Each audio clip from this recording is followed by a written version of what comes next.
All right. Yeah, now we can hear ourselves. Welcome to the June meeting of the City of Bend Environment and Climate Committee. We have, we'll go ahead and get started in person and for those online. We're going to start with a roll call and I can't see the participants, so has Percy joined yet?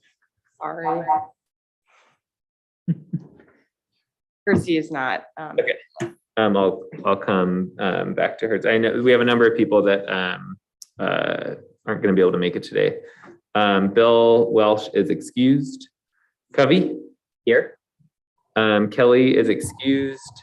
Percy is excused. Mark here. Neil is here. Peter here. Rory here. And Serena here. And then again, I can't see the participants. Are Anne or Sasha here? Not see them. I don't think so. Okay. Well, we still have quorum. So we can go into the approval of minutes. Does anybody have any comments or notes from the May meeting? No, great. So I'll entertain a motion to approve those. I will make a motion to approve those minutes. Second. I'll second. Great. All in favor? We're all present, so we can raise our hand. Aye. Great. That's everybody. Public comment. We'll start with our in-person public commenter. Thank you for coming.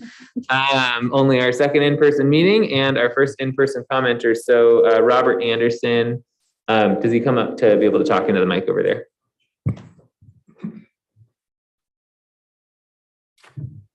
You'll Oh, excuse and me. you have 2 minutes. So I'm Robert Anderson. I'm a steering committee member on Save Bend Green Space. And I'm here to talk about preservation of Deschutes South Canyon, also known possibly to some of you as COID, the COID property. At the current time, Bend has 2 economic drivers that are intimately linked together as in a dance. The first is Bend's natural charm, which consists not only of its clean air, its mountain views, and its year-round recreational opportunities, but also its small city virtues. Lack of traffic congestion, friendliness, and the feeling that you could get anywhere in town in 10 minutes. This creates the attraction to live in Bend, which gives rise to the second economic driver, which is real estate development, to support it, the huge demand to live here. The problem is, the second partner in this dance, if unchecked, could destroy the first, as in a mating pair of black widow spiders. Poorly regulated real estate development brings sprawl, pollution, traffic congestion, and more greenhouse gases. To avoid this fate, we must follow the principles of smart growth, probably familiar to you, which include mixed land use and walkable neighborhoods, transportation options, transparency in development and public engagement, compact building design, a range of housing choices, and not last but not least, preservation of open space. Much has been made of the mantra of dense housing, as if that will solve all of Bend's housing and growth problems.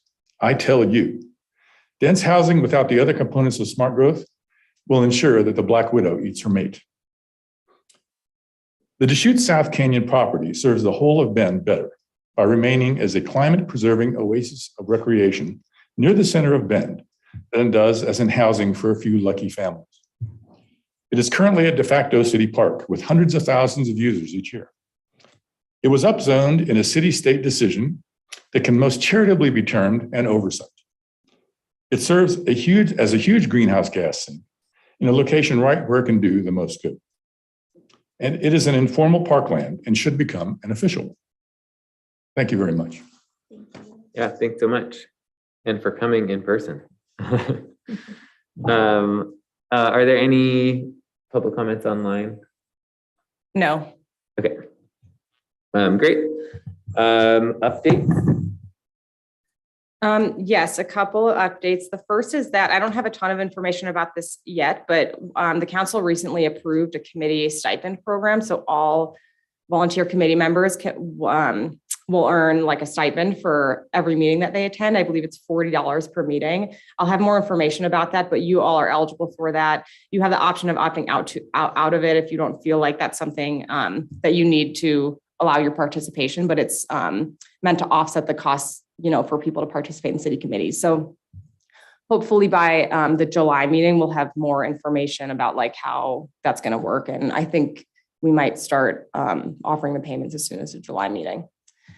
And then another reminder is that if you can believe it, our 2-year, those of you who have 2-year terms, that 2-year mark is coming up this fall. So October would be the end of the 2-year period.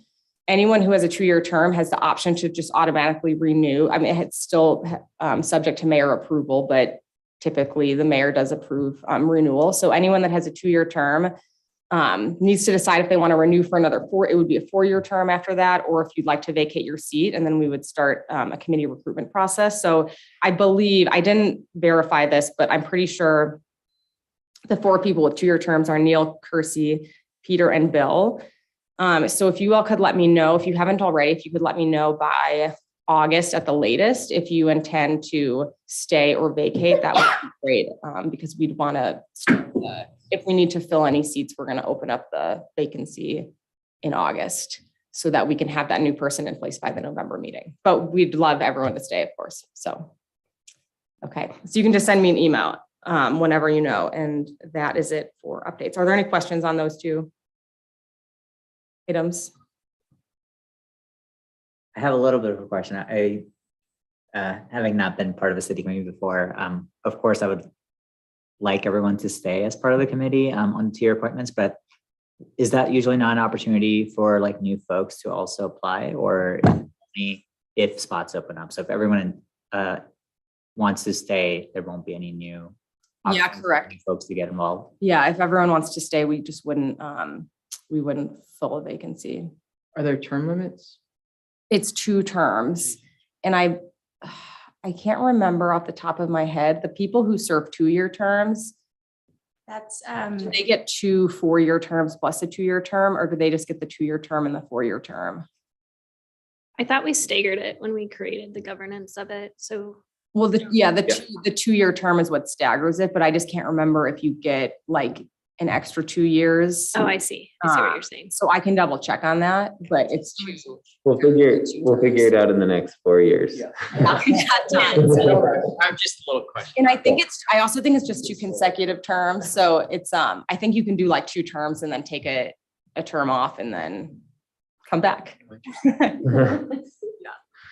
So one more question on that. So if those 2-year terms, if they agree to and want to stay longer, is that another 2-year term or a 4-year term for them? It would go into a 4-year term. So the 2-year terms were just for just a new committee, just to establish the stagger. Got To it. establish Yes. this stagger, so not everyone's leaving at the same time. Okay, that makes a lot more sense. That was gonna be 2 years, and I was like, well, then in 4 years, everyone's gonna be up for. Yeah, no, they were part of 4-year term. Okay. That's it for updates. Great. Do you have we're gonna move on to our first main agenda item, the Home Energy Score program draft, which is, these are exciting details to have kind of written down. And for our discussion today, this is our main agenda item. We aren't voting on anything at this meeting. It's for information and discussion, feedback. So then with the goal of voting on a recommendation at the next meeting, right? Or potentially? We'll say the first half of what I said. And then we'll move forward from there and whatever makes sense. Yes. Great. Okay. So like Neil said, today we're just going to share and discuss an overview of the Home Energy Score program and just the details about how it will work. So the purpose, like Neil said, is really a discussion and your feedback, because the next step is that we'd like to kind of release like a proposed draft program like out to the public and also to council. Like, this is what we would like to propose for the Home Energy Source. So it's kind of the first draft of how the program would work. So but today, what I'm hoping to just hear from you all is what we have here. Are you guys comfortable with this? as the proposed draft? Or are there like additional pieces you think we need to define or additional questions you have before you want to put this out there as like, this is what we're going to move forward with? And so I don't think we need to vote on, unless you all feel like you'd like to vote, I don't think we necessarily need to vote on that part of it, because it's really just to get it to the place where we're comfortable like going out into the public and talking about it. So that's really the goal for today. At the end of the overview, I'll go through like what the next steps are as far as decision-making and all that too. I had hoped, I had told you all at the last meeting that I would meet with the home energy score working group before we had this discussion, which I didn't get around to, which I apologize for, but I thought it would still be appropriate to just come to the whole group and discuss. And then depending on how the discussion goes, if we need to, we can convene that group after this meeting to kind of work through whatever some of the discussion that comes up today. So some of the initial information I'm going to provide is going to be a repeat information for many of you, but just for the sake of kind of packaging it all together nicely, I'll share some of the background and just what is the home energy score and all that too. And then, so any questions before I kind of get into it? And the other thing too, is that as we go through, if you guys have clarifying questions, I think you can just ask those as they come up, but hold any of the discussion about your feedback for the end. Okay, so you should all be at least a little familiar with this by now, but just some background to keep in mind is that the home energy score program that's being proposed is referring to a specific home energy assessment tool that was developed by the U.S. Department of Energy, which they made because the U.S. DOE recognized that there was this need for a consistent and reliable label to compare the efficiency of homes across the nation.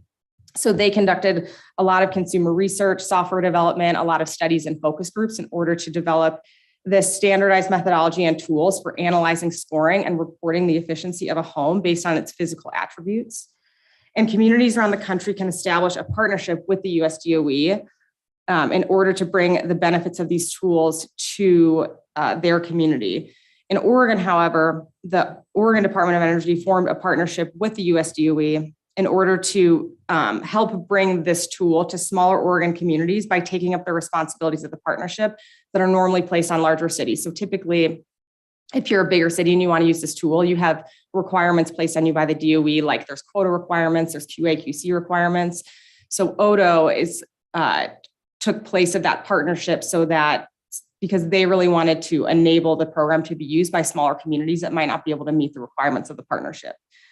ODO also contracted with Earth Advantage, which is a green building nonprofit, to provide some of the services that support the Oregon Home Energy Score program to cities across the state. So ODO is really actively encouraging and supporting this program for Oregon cities. It's something that they feel strongly that we should be utilizing because they really believe in the value of this tool. And by participating in this program, we're really leveraging like a lot of work and resource that's supported by the federal and state government. So we're able to kind of take advantage of just a lot of value out there with minimal work from us.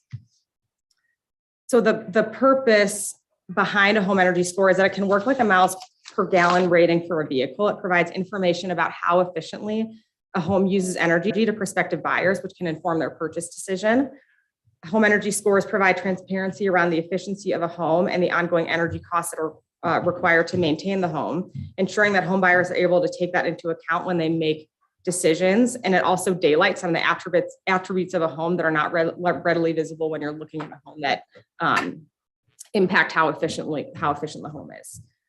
The hope of a home energy score program is that it leads to a greater investment in voluntary energy efficiency measure, kind of easy for people to understand.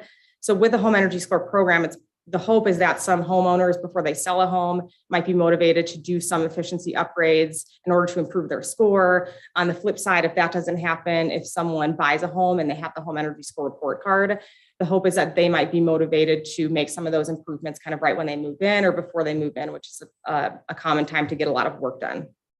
So the benefits and the usefulness of a program and the score are really multifaceted. And this is an example of a scorecard. This is one from Hillsborough. So the one in Bend would look really similar. On the front side, it has the numerical score and then the estimated energy costs to maintain that home for a year. And then on the back side, which is on the left side of the screen, at the bottom, it has like actual recommended upgrades that you can make. So for this house, it says you should upgrade your attic insulation and your like cathedral roof insulation as well. So it's a really cool kind of easy like energy audit that all homes would have when they're being sold. So for the program, the requirement would be that all covered buildings that are being listed publicly for sale are required to obtain a home energy score from a state licensed home energy assessor. A copy of the home energy score must be provided to all licensed real estate agents and brokers working on the sale of the building on the seller's behalf. During the time that the covered building is listed publicly for sale, the home energy score must be included in all real estate listings and made available to all prospective buyers who visit the home. A covered building, the definition includes any residential structure containing a single dwelling unit on its own lot. So that would be like a single family home. And also any attached single dwelling unit, regardless of whether it's on its own lot, where each unit extends from foundation to roof. So that would be like townhouses, duplexes, certain triplexes. It does not include detached ADUs, manufactured dwellings, or anything stacked. So like condos and apartment buildings that are stacked. And it also does not include single dwelling units used solely for commercial purposes. We're working with our code planner to in the code, we'll have a list specifically of what's covered and what's not. And we have a couple of questions that we're going to reach out to some other cities in Earth Advantage to figure out what's covered, but that's generally it. It's like structures that are standing on their own, or if they're like attached by one or two walls, would all have to obtain a home energy score. And go ahead. Are those exemptions in there because of the tool's inability to deal with those types of structures? Yeah, that's my understanding is like that the assumptions just don't work for like a stacked building.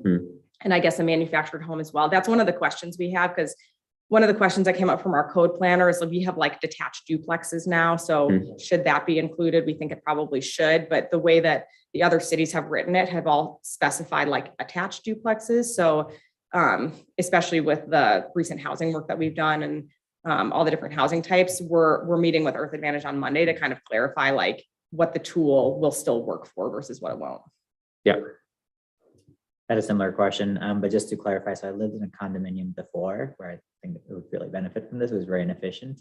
When you say stacked condominiums, is that if it's a condominium that's connected but still is from foundation to roof, would it qualify or would it not? Would it be exempt? So that'll be something that we'll follow up with Earth Advantage on, because my understanding is that the tool's limitations had to do with like the floor to roof piece of it. So it was the stacked part. Even if it's sharing like a.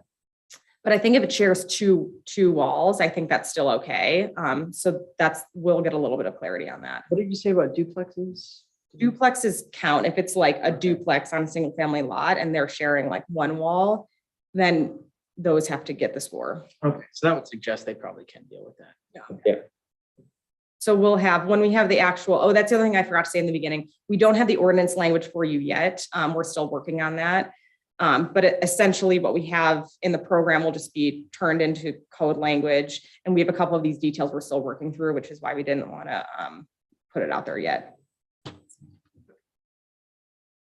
So any other questions? That's kind of the heart of it. That's like what the new, law would be. So any other questions on that?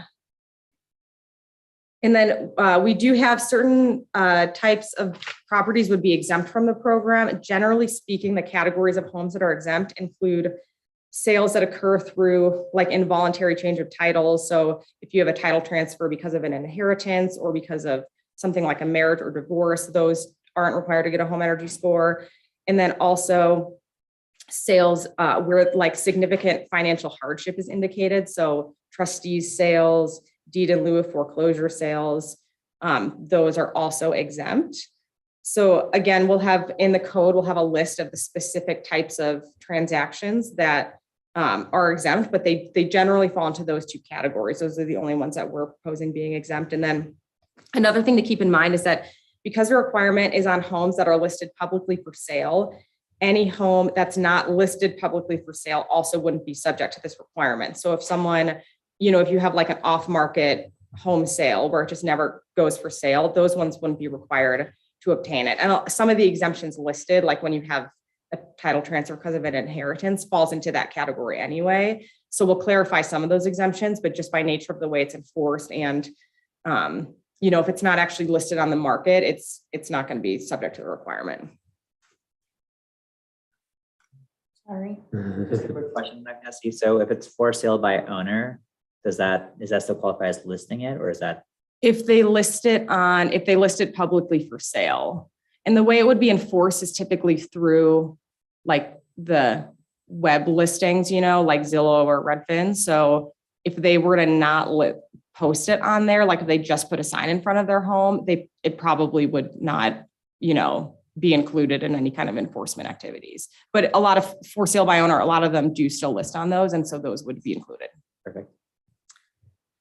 And then we are proposing to provide a low income assistance program. So the city will provide a grant to the seller of the home that covers the cost of obtaining the home energy score if the seller has been deemed eligible to participate in another low income assistance program offered by the city or another governmental entity. So again, figuring out specifically the details of that, like which programs they would qualify for. And we're still figuring that out. But the goal is that we would cover the scores for low-income homeowners. And then we're still talking internally about the best way to structure that. So other cities, rather than issuing a grant, have actually just, if someone falls into that category, they can let the city know. And then the city has like one home energy assessor that does all the low-income homes. And then the city just pays that home energy assessor directly. So we may be able to, we'll look into whether we want to do something like that, or if we want to actually issue a check. So that's yet to be detailed, but the main takeaway is that we will include that. And then when we propose a program, we need to include like just a budget line item to cover that part of it. Can I make a quick comment on that? So I know you said there's a $25 fee that goes to Earth Advantage as part of the assessment. Is there a way to also incorporate like I don't know what the amount would be, like a 5, 10, whatever dollar fee for every assessment done to then use that same fund to provide the low income? Yeah, that's definitely, I haven't heard of anyone doing that, but that's definitely an interesting thought. And we'll look into doing that. It would be adding, so in the way that it works right now, the city doesn't collect any, we don't get involved in the transaction at all. So the only downside of that part is that we would have to, get involved in the transaction where we don't. But that might not be that hard to do. So thank you, for the idea. We'll talk about it and also estimate how much the total cost will be and figure out if it's something that's easy to cover or not. Yeah, thank you. And then in the case of a new subdivision or just an area where you have many homes that are constructed identically at the same time in the same place with all the same components, there will be a streamlined way to get the home energy score for all the homes. So each home still needs one, but a single home energy score can be obtained, and then the assessor can just put in the measurements that they take from the one home. They can just replicate that for all the other homes that are identical to that one home. To be eligible, the homes have to be constructed using the identical floor plan and identical features. So in a subdivision where there's like 3 or 4 models of homes, they would probably have to do like 3 or 4, but then they could replicate those. And so that way it's just cheaper and quick to get it done for entire new subdivisions. Is there a time period associated with that? For being built close to each other. I haven't seen that in other ordinances. That's something else I can look into, but I think it's typically when you're doing it's like when you're building them all at the same time. Right. Yeah. I also had a clarifying question on that. When I read that, my concern was using the identical floor plan. So I don't know a lot about how homes are built, but I am curious if there's small changes, like how often that is the case, and if there's a way to, what does identical mean? Like if there's a very slight change, would that require a whole new home energy score? And I would love to get Peter or kind of. Yeah, I was thinking about this. I thought that graphic you had was interesting of what the home energy score is actually going to cover, the pyramid with the box around it. So I think when production builders are rolling out identical models, the homeowner may select an option here or there, but it's not changing the floor plan or the systems. It's more a cosmetic choice or an aesthetic choice. You know, if they were to add another room or like a den or a bedroom, that would have to be done. It would change the dimensions of the building. I think for the home energy score, if it's the same floor plan, it'll be the same. I'm also, because we're looking at lots of production homes, it's a big assumption to think that just because it's the same floor plan that they're built the same. Like we're doing blower door tests and sealing of homes one after the other, and they'll vary dramatically. But for the purposes of the home energy score, it's fine. I get it. It'll be close enough. I was also questioning this one, and more along the lines of Serena's comment, like often development happens in phases, right? Like a master plan will be approved in phases that will happen over the course of, say, like 10 years. And I'm wondering about like the technology of HVAC and like appliances that can change in that amount of time, right? So if we're giving one home energy score at the master plan approval process, that's valid to a home that might be full years down the line. I don't know how accurate that would be. Well, if they have different, like if they have a different mechanical system in there, that would already not qualify as like an identical build. So that would cover that part of it. Like if it truly does change over the time, it's not like they can be like, it's still in the subdivision, it's the same. And the code development cycle will change the houses on that time period as well, because you'll have different required changes or potentially. So then it would need to be redone. So if there was like, yeah, if it was built differently than the older ones, it would have to be redone. But when there's like, I don't even know how many are typically built at once, but if there's like 30 homes built in the same summer or something, then those would all be together. But I will look into getting more detail from the other cities, like if they have like where that line is and if they have any ambiguity there. I haven't heard that it's been that hard to manage, like it, but I'll double check on that. It looks like in the wording that it would trigger, even if they did a hot water heater change, it would trigger that you would have to get a new score. Like if they went from gas to electric hot water heater, that would trigger a new score. Right. I mean, they are capable of doing dozens or hundreds of the same house in a summer, for instance, or in a year. So I get the intent behind this, and I'm comfortable with it, but it is good to clarify identical. Yeah.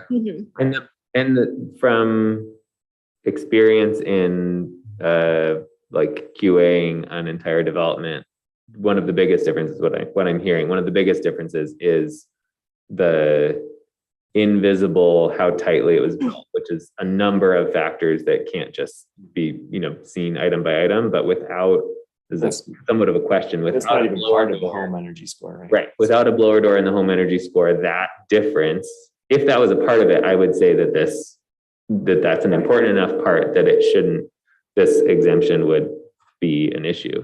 But with that not a part of it, are there other inconsistencies that are found in those processes that would be worth something happening, or is that not? Because there's other processes too for subdivisions that have happened in the past of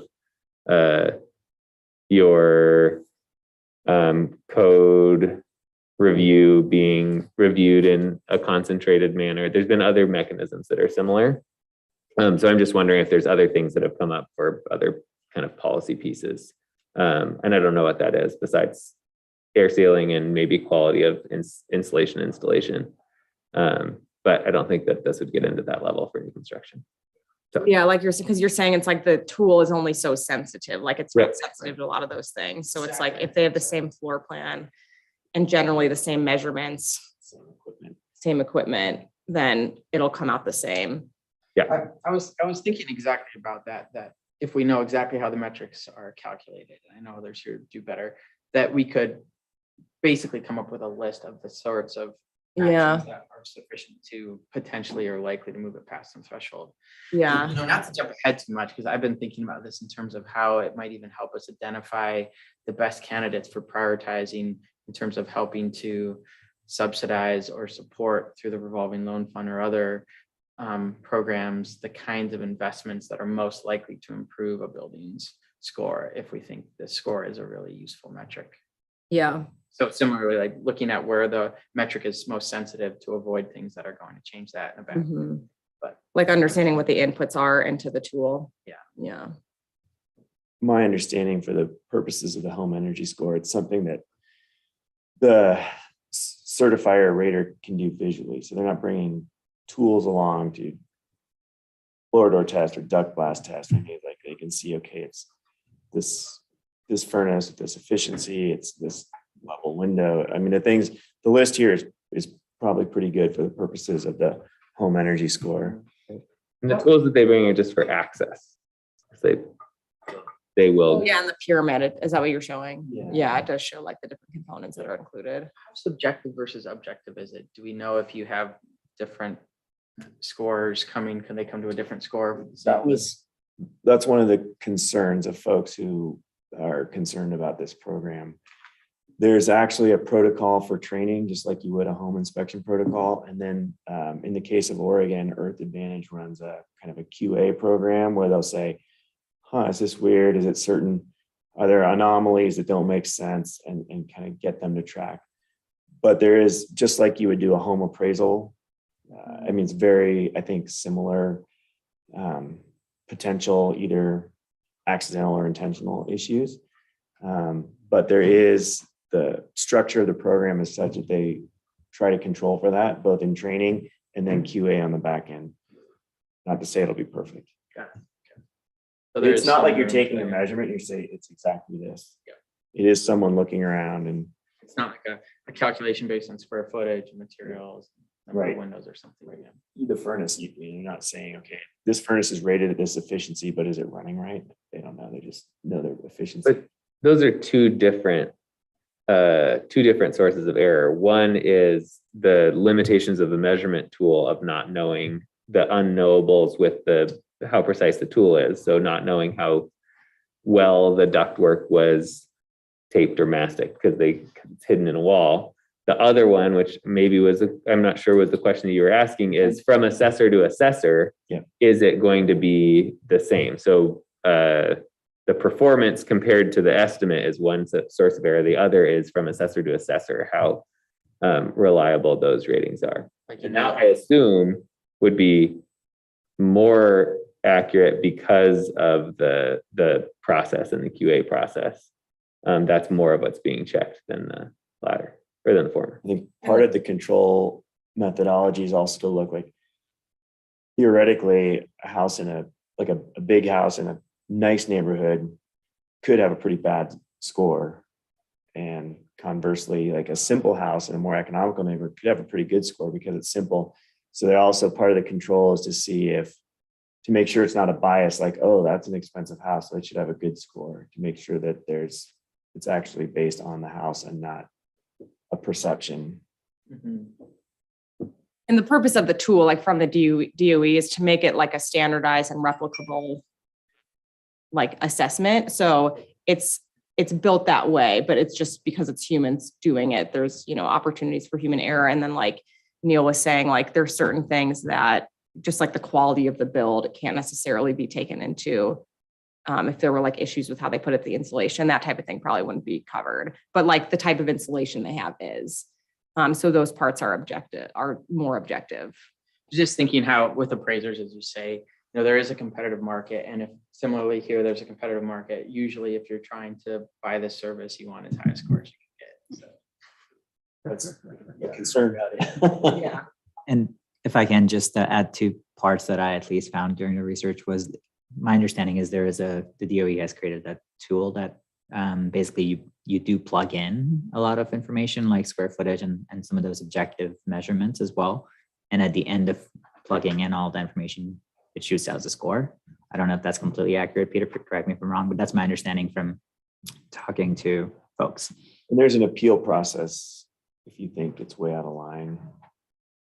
And I think in the program, we also, I think Cassie, you noted that 5% of homes, we're expecting to do a QA part of that too as well. So Yep, exactly. So that's part of that, and I'll talk about that in a moment, but that's part of what Pierre was saying is that the US Department of Energy requires that the jurisdiction does a QA/QC. So that's the part that we would have to do that ourselves, but because the Oregon Department of Energy has created this Oregon program for it, they've hired Earth Advantage to conduct the QA/QC for all cities in Oregon that want to participate in this. So they will be doing and it's 5% of scores. So they'll be doing that for Bend. And I have another slide about like the training and everything they And go if I can make one more Oh, yeah. comment on the identical covered buildings, just based on the conversation we had. So it sounds like there's two kinds of, there could be changes specifically, but some custom changes that the homeowner made, or there could be being built in phases, like Serena and Rory pointed out. And I think one thing I was thinking that could be useful, I don't know how useful it would be and how we would structure it, but if there's multiple homes and there's slight changes made, I don't know if it would be helpful. It's, the cost is 150 to 300, so it's not a large percent of the sale for most homes, but just to kind of reduce kind of wasteful costs as well. If there are small changes where one home is going to be more efficient, like it should make it more efficient, they're able to use maybe a score from the house without that more efficient as a baseline, and then have the option if they want to do a kind of home energy score on some of the more efficient homes, if that makes sense. So basically, if they're making a lot of homes where some changes are made to some of them, where it would only Improve the score, but they don't want to spend an additional $200, $300 on getting that score, they're still able to use for like each. And I think that would be an option without even like a specific provision. Like basically, if your home is built in a subdivision like this, you can get a score through, just this option where this streamlined option. But if there's an individual homeowner who say they buy it, but then a year later they want to sell it, so they wouldn't be required to get a new score, but they know that theirs was built more efficient, or they might have even made upgrades in that year. They wouldn't be required to get a new score, but if they felt like it would be beneficial for them, they, would have the option of going and doing that. Okay. So I think that they could do that without any special provisions. Thanks. Okay. And then so there are several platforms across the nation that can host home energy scores. And in the Pacific Northwest, we are served by something called the Green Building Registry, which is owned and operated by Earth Advantage. And so once it's like Covey said, once a home energy score assessment is completed, the assessor is putting it into a digital tool, and then the score automatically gets uploaded to this Green Building Registry, which is public. So you can open this up, anyone can go to it, and you can search an address, and it shows the home energy score. And this database can be used in partnership with the local MLS system. So if the MLS allows it to do so, when you're creating your listing in the MLS with just a click of a button, you can pull the data from the Green Building Registry, which makes it easy for the people listing the home to kind of upload it. That you have to set up that interface with the MLS. So that's something that we would look to do. If that's not set up, the person listing it just has to upload it manually, which is also not super difficult. And who controls that level of that connection between the MLS and the Green Building Registry? Is that done on what scale is that?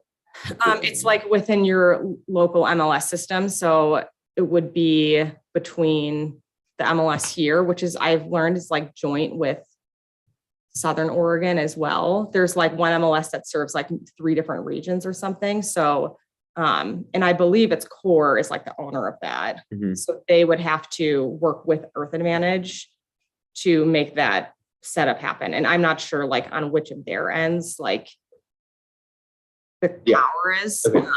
But it's it's on probably on it's both. on a regional level Exactly. that back end gets set up. I was just wondering if it was state or No, it's local. So it's set up in the Portland area, but we would have to set that up here. Okay. And it sounds like an administrative detail, but it's actually kind of a piece. One of the big pushbacks from the realtor group was it's going to add extra work and hassle and time on their end, but the assessors make it happen automatically. So that's actually not a concern. So the assessors do the update to the green building registry, and then assuming that that local group is able to make that connection, then that's a one-time ask, and then there's not an additional administrative burden. Exactly. No extra work for the agents, the listing agent. Yeah, exactly. I mean, they do have to like click a button to pull it over. And I have heard they do have, in the other markets, they do sometimes have an issue with like not, someone getting a home energy score and it not making it into the listing. So we can dig into a little bit to ensure that it's really that simple, like not being a realtor myself. I probably don't want to say it's just a click of a button without having tested that, but that's what I've been told. 2 clicks. So this is what, I don't know if you guys have looked at this before, but this is what the green building registry looks at. So I just pulled up Bend, and then when you have a score, like one of these green dots pulls up, it doesn't only do home energy scores, it does other types of, like it has Earth Advantage certifications are on here too. So once someone has a score, you can click on their green button and then it will pop up here. Like this person has an Earth Advantage certification, so that showed up. And then I've seen it in other cities where they have it, it'll just pop up right here. So if you go back to that city map, the cluster over there around the circle on the left side of the screen is the developer required it. So to build there, you had to get Earth Advantage certification. So apparently Cass- requiring things works. No, I was just gonna say that's very evident. Yeah. I just want to point out, if you hit the settings icon next to the search bar on the right, This one? yes. This? And then you click certification type, and then you can select home energy score. There's Oh, 10 maybe. homes. Oh, wow, that's cool. I was just seeing that too. And it brought some questions because one of them it said private score and like That's my house. the privacy side of it. mine It's private was- score. Mine was part of a test of checking the accuracy of things. Hilarious. I mean, there's 10. 1 in 10 chance. That's really funny. I guess I should have, yeah. So I guess that's my question, Cassie, was the privacy aspect of it. I don't know. If I that's- think that might just be a one-time thing because of, I think that they use the these. I actually am fairly confident looking at the addresses that say private score that this is the case. That like, all these this was people. I know these people. It was a test during COVID to see if home energy assessments could be done virtually, where they guided the homeowner through the process with a camera to look for the same items. And so they did that and then came back with an in-person to do, it was a DOE and Northwest, NEA, the Northwest Energy Efficiency Alliance study to see that. And a lot of that was really not as much looking into doing these scores remotely full time, but it was taking advantage of COVID because they had to kind of like Cassie said, a lot of people will get assessments and then and then they'll use that assessment to do an upgrade. And so then at that point, the current process without this like verified deal would have required an assessor to go back out to verify that the change had happened. And so they were trying to figure out the tools to be able to, if somebody was doing that, especially if they didn't live close to where the assessor was, somebody takes the drive out to go do this assessment, the person changes their HVAC system, what's the mechanism to allow that like secondary upgrade to be official? So that was kind of the back end of that happening. And they're also doing virtual QA now. And I bet that was probably part of what they were figuring out as well. Yeah. What was the result? Did they find that it was pretty consistent? I just knew my copy was very similar. And it was a question too, because there was some air sealing that was done on the house that wasn't visible of how similar it would be, because they actually did blower door testing too. But because I already had a report of that air sealing, they were able to use it. So nice find, Gubby. Well, I guess the question was just, as part of our program, all the scores will be public. Yes. I think that's like that was just that thing. Yeah. Okay, so home energy assessment will be a new and widely needed service in the community. So it's hopefully a new business opportunity within the real estate sector. Home energy assessors need to become authorized to use the assessment tool. And there's a 7-step process to become an authorized assessor. So again, on behalf of Odo, Earth Advantage supports home energy assessor applicants through the process of becoming authorized for the Oregon Home Energy Score program. So the authorization process involves, they have to do a training, a USDOE training on the tool. They have to obtain a certificate from the state of Oregon.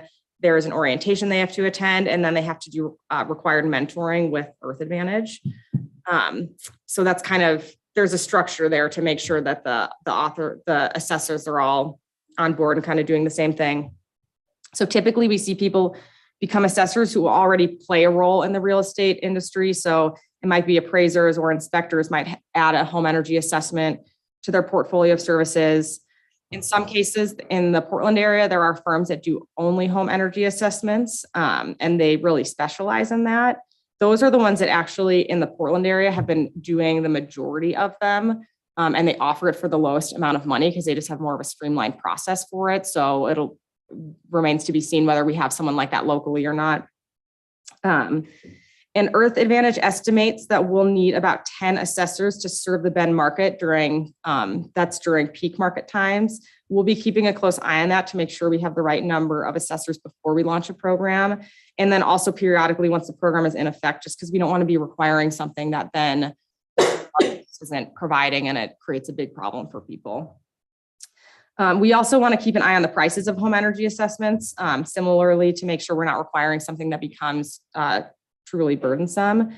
And then like we said before, the USDOE requires that quality assurance is conducted on a minimum of 5% of the scores. So Earth Advantage will be doing the QA for us as well. I would assume that assessment also, the quality assessment also includes how much somebody paid for it. And so there isn't a. So in other markets, they actually have not been monitoring the cost.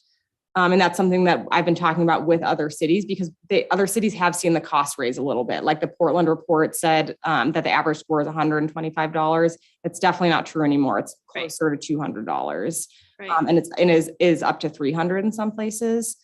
So no one's kind of like decided what's an appropriate level of cost. But what we would like to do here is set up some way of periodically reviewing the cost, whether that's might just be as simple as city staff going, if there's only 10 assessors, it wouldn't be that hard for us to once a year look through and figure out how much they are charging. Or it's something that we had started having conversations with Earth Advantage to see if they would start collecting that information. So we'll talk to them if we can do that for sure. Yeah, it seems like if you've already got a QA process and they're doing a random sample of 5% of homes, that would be a easy mechanism to add that to their QA process. Yeah. So then we just get that data regularly. Yeah. Right.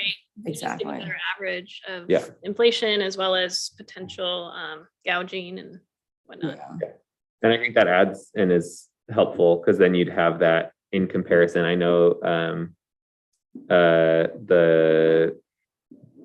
there will also be assessors that will charge a different amount based on square footage because it's more work. And then you'd have that data set to be able to cross-reference instead of just being random numbers. Yeah. Because what I was going to say next is that, so the cost is set by the assessors and it ranges on the business model of the assessor. So like in the other Oregon markets, and if you're someone who adds it on as a service, but it's not something you do typically, like those ones are to oftentimes cost more than people that have a more streamlined system. And then, or in other cases, if they're already entering the home to do another service for you, it might be less. So it's varied quite a bit because it just depends on the individual assessor and like how they're packaging it, which makes it a little bit hard to like compare or set an appropriate price. So that's why it's something that we just need to be monitoring and kind of making sure we're paying attention to. And the other cities are definitely starting to pay attention to that as well. Kathy, do we know the 5% of homes that are quality assessed by Earth Advantage? Is that done in person? And if so, does it require the seller's permission? As in, like, can the seller say, no, I'm not going to allow quality I don't know about the second part.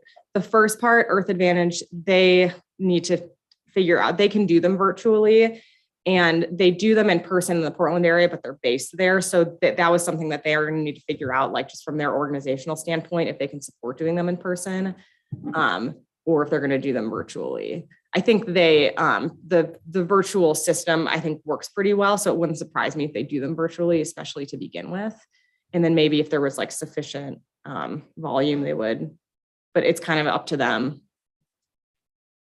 That's an interesting question. I'm guessing those are randomly done after the fact that the assessor already assessed those homes. Yeah, because they go and they assess the same home and then they compare, they're like, did we get the same score as this assessor? Yeah.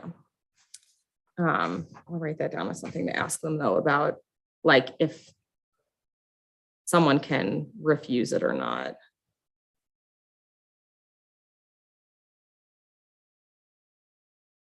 I had a question on the assessor training, if this is a good time to ask that too. Yeah. So I know you mentioned there's like the 7 steps. I am curious how much it costs to do the assessor training, because if we're just trying to get to 10 assessors in the city, that seems like a pretty reasonable number. And if there's ways to incentivize that or reduce the cost or to get to that number quickly, if that's helpful, I would be curious like how many barriers there are to getting to that 10 assessors as quickly as possible. Sure. And if there's ways to reduce those. I do know anecdotally other communities, like once what they've seen is once the policy was passed, they saw like a ton of people become assessors. And then the number actually whittled down because as it was rolling out, there just wasn't enough demand to support as many people who did it, which tells me it's not super burdensome. Mm-hmm. I think also it's not like the single shingle guy. There's companies that are set up already to do the facilitate the energy performance score from through Energy Trust of Oregon, and they just add it to their offerings like Home RX or whatever. So companies are staged already that would just bloop, oh, we do this now in your area. And I'll look into what off the top of my head, it was something in the realm of like a couple $100 and about a month to complete the whole process. Yeah, I just feel like that would have a large impact. The supply and demand of assessors have a large impact on the costs that people see starting out, especially. So definitely. Is there a phase-in component to this that we're talking about, or some expectation of provide some market certainty where we say that this is going to go into effect on January 1st, and there's some period of time before it goes into effect, so then folks can know and start the training process? Yeah. So what I was going to propose is that, and I think it's included on my next slide, is that the program would go into effect. Like once the ordinance is adopted, technically it goes into law 30 days after the ordinance is adopted, but we would like launch the program and begin enforcement and everything July 1st, 2023, which works well with, it's like the next fiscal year. And that would give like a over 6-month period to allow people to get trained and just for the market to prepare for that. And then we will also, if we'll check how many assessors we have, and if we only have 5, then we would have a discussion about like delaying the start of the program and seeing what we could do to increase the number of assessors. And I have to talk with legal if they want to like include that in the code itself, or maybe it would be in a resolution or something adopting the program, committing to that, or if that's something that we can just like commit to verbally. But yeah, we'll definitely make sure there's enough and support that in whatever ways we can. Is there a way to track how many assessors there are because they go through Earth? Well, Earth Advantage knows, yeah, so they'd be able to report to us. Cool. Okay, and then the last part is just about just the administration consideration. So as I've shared before, we estimate about a quarter to a half FTE needed to oversee and enforce the program. The time per week or per day for this individual really varies based on the market. So it's like, in some cases, it's just 20 minutes because there's only 2 homes they need to look at. In some cases, I've heard it up to, in similar cities, it's up to like 4 hours of someone's day, but that's not every single day. We can be flexible with the like we can kind of scale our enforcement to the amount of resources that we have. So some cities have just chosen to take a random sample of homes because they don't have a ton of capacity to enforce. So they do like 10% of homes that are listed to kind of keep the enforcement within a limited staff capacity. Other cities have just decided to enforce every single home, and they have the staff capacity to do that.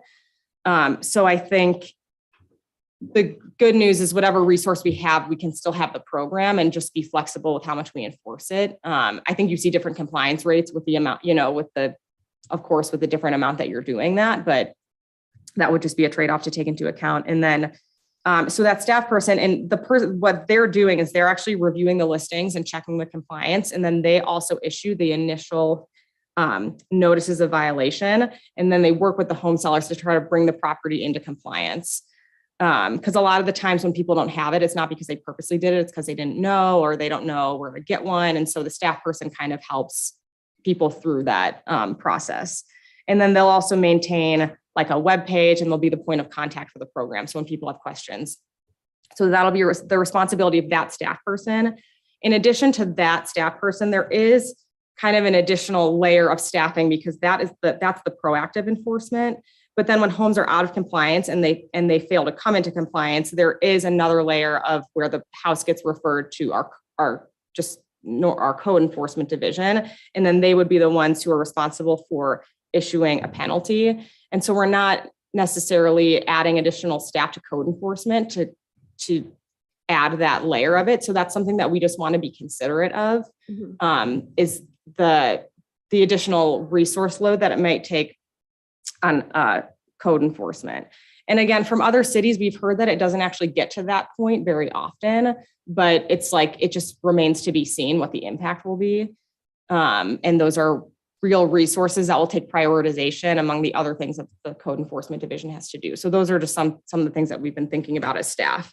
So when a home is out of compliance and they fail to come into compliance we're proposing within 15 days, which is the same as Hillsborough, that they would be subject to a penalty of $750. And then for every subsequent either 45 or 90 day period of time that they're not in compliance, they would be subject to an additional $750 penalty.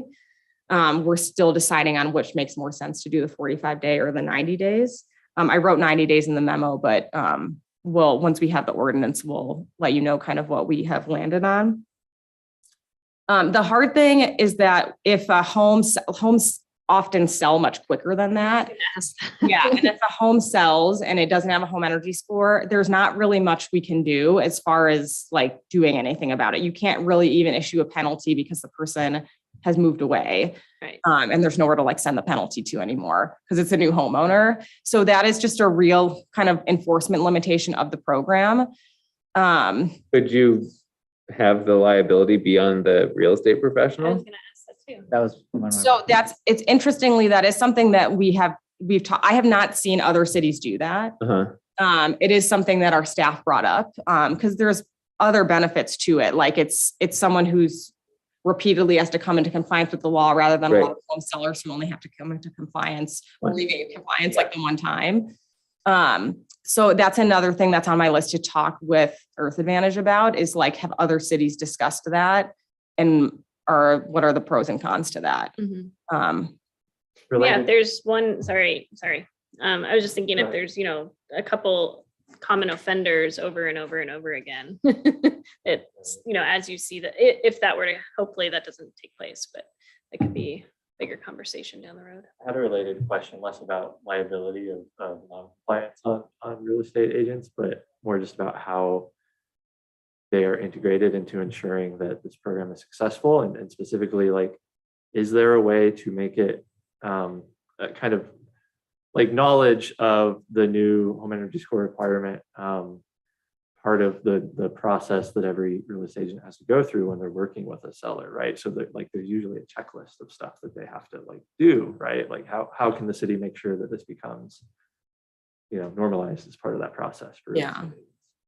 And I think a lot of that stuff we would plan on just relying on just partnering with the central with CORE to see like, hey, this is a new requirement, like because they serve the real estate, industry, like we would hope they would be interested in, proactively doing a lot of that stuff. So I think that would be our plan would be to work with them and say like, how can we help provide the training or the support that you need to like get it out to, the real estate professionals. Unless you had, like, was there another specific idea that you're suggesting in there? I don't know the details well enough as to like how exactly real estate, like licensure happens. But that was a thought I had, like, can we make it part of, like, Yeah. if there's continuing education requirements for real estate agents. which I Yeah. believe there are, like, make that one of the continuing education credits. Of course, that would have to probably be done through the state board. Yeah. Yeah. So I think my plan for approach was that, would be to kind of like, once the policy is passed, once we're sure we're doing it and the program's passed, like working with them to kind of figure out just voluntarily, like, how can we make a system and how can we support them in that? And then if we feel like, it's not working well and there could be some way we could improve it, then we could look at that down the road. I had some questions on this area as well, just the enforcement part of it. So two questions on that. So the quarter to half FT, I know that's based on kind of general information, but especially since all of them are being listed on the Green Buildings Registry, I wonder if there's a way to automate that as much as possible, where we can compare the ones that are being listed there versus the ones being listed on MLS and kind of almost use technology to reduce the amount of kind of human time being spent, just as it seems like not the best use of anyone's time to spend even 4 hours a week or whatever it might be, just comparing those two. So if there is a way to use technology, I would love to look into that to try and make that as smooth and efficient as possible. Yeah, well, so they don't need to compare them to the Green Building Registry. They just need to look at like the Zillow or Redfin. But what they can do is if they find a house out of compliance, then they'll oftentimes look on the Green Building Registry next to see, like, did they get the score, and it's just not in here yet, but it's not a needed step they have to do for every single home or anything. We will, I think it was like in our staff conversation, we talked about that too. Like, is there a way to like pull a report somehow? I haven't heard of other cities doing that, which tells me there's not an easy way to do it, but it's something that we'll look at as well. There might be. We do that kind of pulling of data from websites, even when they don't necessarily want to make it easy. Okay, yeah, that's good to know. Yeah. Yeah, I mean, it would definitely be a lot easier to, because then it would make enforcement easier because you could pull a list and then just see which ones are out of compliance rather than like. And I haven't I used, have a friend who helps run the data at Zillow also. Okay. I get it, guy. Yeah, that's great. that's one of my questions. I haven't used Zillow myself, but I don't know if there's a filter to just like be like, show all the homes with home energy score versus all the homes without, and just have a list of all the non-home energy score homes right there for you. And if so, I think enforcement would make it really easy, and also people would, I don't think people would want to. Yeah. Yeah, that's it. We'll definitely look into it. And I think it will depend too, if we're able to automatically link the registry to the MLS system, because if you do that, it goes to like a specific spot, I believe, which would be easier to pull. Otherwise they put it in the narrative, I think, which would probably be harder to pull. Mhm. And one more follow-up question, I think, on the penalty side of it. The penalty itself that's listed there, I know we were talking about whether, who right now, who is envisioned getting that penalty? Is it the real estate agent for most? I'm guessing most transactions go through a real estate agent. No, like the way it's structured now and the way other cities do it is that the penalty goes on the home seller. And that's where it gets a little bit, it can be hard to issue the penalty if the home has sold. Because the seller is responsible. Like the requirement is that if you're selling a home, you have to get the listing or you have to get the home energy score. So that's who it's focused on. But I think I'll talk with Earth Advantage about, and the other cities about like what discussion there's been about regulating the real estate professionals instead. Who officially lists it on the MLS, like on that goes on Zillow and everything? Is it the real estate agent, I'm guessing? Who creates the listing, I guess? It's typically the real estate agent. Okay. Yeah. And then this is just my last like two little comments before we can get into the discussion, is just like the outstanding questions and kind of concerns we have as staff are what we basically already talked about, is like that enforcement part of it, like how to make it sure it's a meaningful program if we're going to allocate the resources to having the program. But if all homes are just selling too quickly and not getting scores, that's just something we're concerned about, like how do we make it so it's meaningful? Thankfully, other cities haven't really seen that. But we don't know if it'll be different in our market. And then as always, we're still figuring out like what resources do we have to support the position in-house and like where it should live. Should it be in community development? Should it be in the city manager's office? And then depending on where we put it, there's different implications for how we budget that and how we fund it. So that's not stuff for the committee to weigh in on necessarily, but those are just, they're things that, to be transparent, we haven't figured out yet and we still need to. So that's, oh yeah, and then the next step's really quick because we've taken a lot of time, but I do want to have time to discuss a little bit.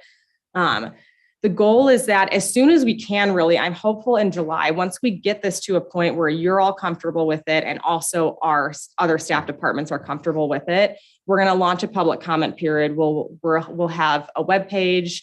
We'll put this document plus easier to read versions of this document on that web page. Potentially have the draft ordinance language on there, and it will have like an input box where people can actually write in public comments. And then we'll do a bunch of media outreach about it, like a press release and other media that's like public comment period open, home energy score, share your feedback. So that's going to kind of be like our main public input. So whenever we're ready to do that, we can go ahead and do that. And I'd like to have it open for about 2 months. Like wrapping it up by the end of the summer would be ideal. And then on July 25th, we'll meet with the council stewardship subcommittee. So we'll go over the program with them. And then we'll probably have to ask some of the questions to them about the resources and where to house it and just, you know, how it, with among all the other things that we're trying to prioritize right now. Hopefully, if we can launch the public comment period in July, close it on August 31st. And then, but in September, we would kind of refine the program based on the feedback we've received. And then, but on October 13th at the ECC meeting, that's when we would like bring the final version to you all. And that's when you all would have the opportunity to review. And that's when you would vote on like recommending this program to the council. And then assuming that you all are ready to do that at that point, we would do a work session with the council on November 2nd. And then if they were ready to move forward, we could begin the ordinance adoption process in the second meeting in November and then finish it in December. So that's the goal timeline. Of course, if there's, you know, concerns that come up, it can be changed. So that's what I have. And we're kind of like already at time, but we did have good discussion in the Q&A. Mm-hmm. But I guess, do you guys have any like just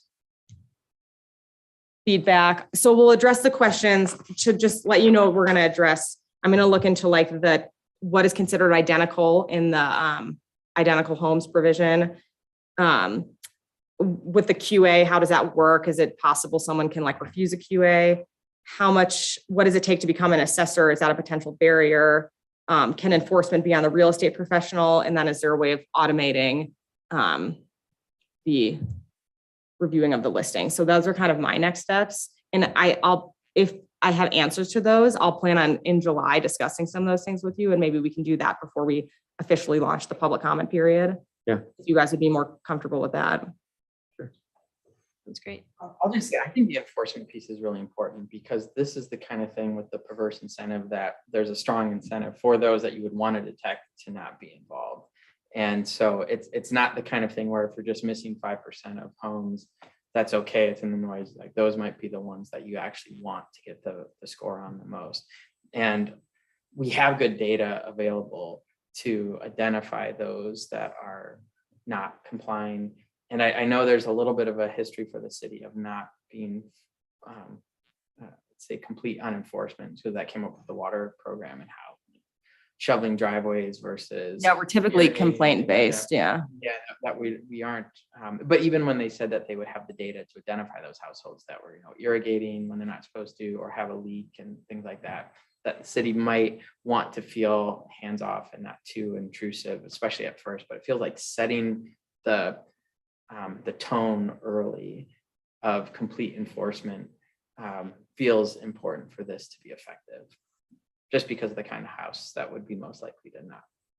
And when you're saying that, are you making a case for like making sure that we're reviewing every single listing, especially in the early stages of the program? Or are you saying we need to figure out the part about someone being able to sell their house and then not getting one? I think making sure that, if they don't get the score done on whatever terms we set, like not necessarily make it tighter. I realize maybe there's some practical realities that I don't understand for how quickly someone might want to sell their house and how fast they go.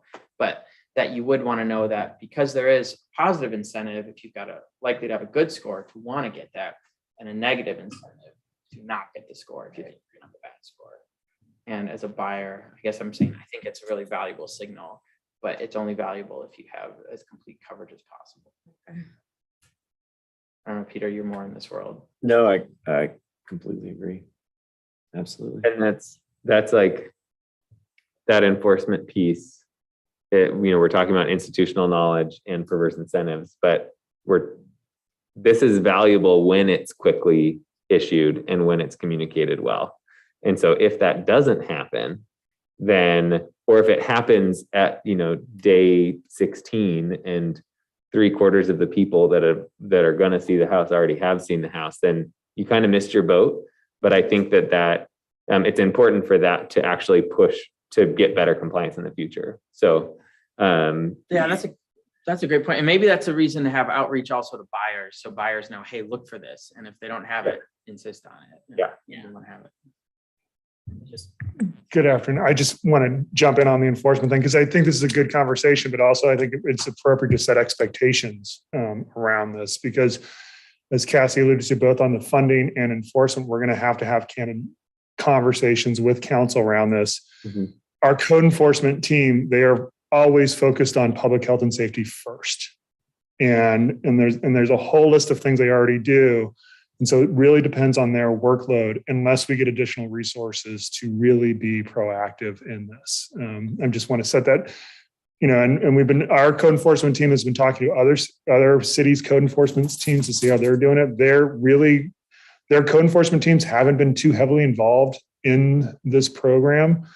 The timing element also makes it very difficult because, as you can imagine, as a bureaucracy in a government, in terms of code enforcement, we have to give notice and then time to come into compliance. And so you're dealing with the real estate contract at the same time. A lot of times by the time we're actually ready to put a fine out there, the house is sold and gone. So we're going to have this conversation with council, but I understand what you're saying about the carrot and the stick. You need to have both. The reality of it is that our code enforcement team we don't have the resources to be that proactive. And, I think it's more of education that quarter to halftime person, getting them involved with the realtors. Doing targeted enforcement is probably if we're not getting compliance or if we have bad, people that are just completely ignoring us, there might be targeted compliance opportunities, but I just want to make sure that we're setting right expectations, the conversations we need to have with council on this.